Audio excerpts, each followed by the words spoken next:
Is it fair that we don't like movies because they don't live up to our expectations? If, like, in other words, it's like, I love this character so much and they fucked it up.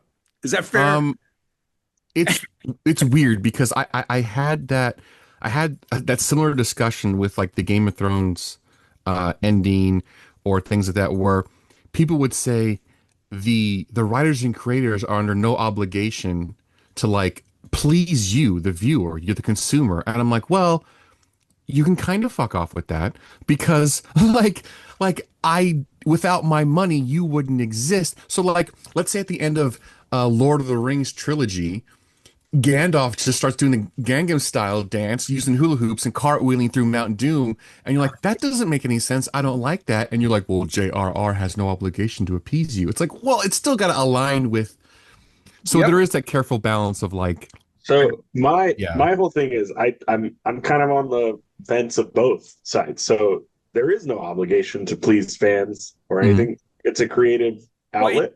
it shouldn't be. Well, it shouldn't be script writing by fan comments. Yeah. That's a True, true. disaster.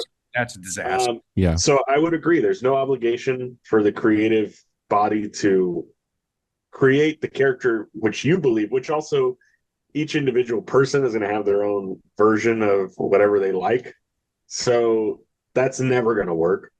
But it's also not my obligation to like it, and I can dislike it and therefore not pay for it. And nobody then, but then there's the opposite. You can't get mad that I don't like it and say you're asking too much. I can ask whatever I want. You don't have to give it to me. So it's kind of a circular thing there.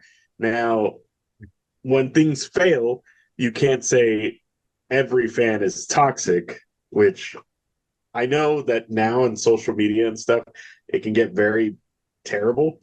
Um, Like when they say every negative review is a review bomb, it's like, no, it was just an yes, honest yeah, critique, dude. I mean, you know what? It's when people like attack a film without seeing it, like Yeah. the Dean Cain stuff, which is like, shut up, didn't see it. Like, and him saying that, James Gunn doesn't have the right to say what this character's story is. Fuck right off. He's the guy that made the movie. Oh, yeah, let's watch the movie and see whose name pops up on the screen. Oh, that's Jamie. Never actually read the book. No, I've never actually written a book. Never read a book.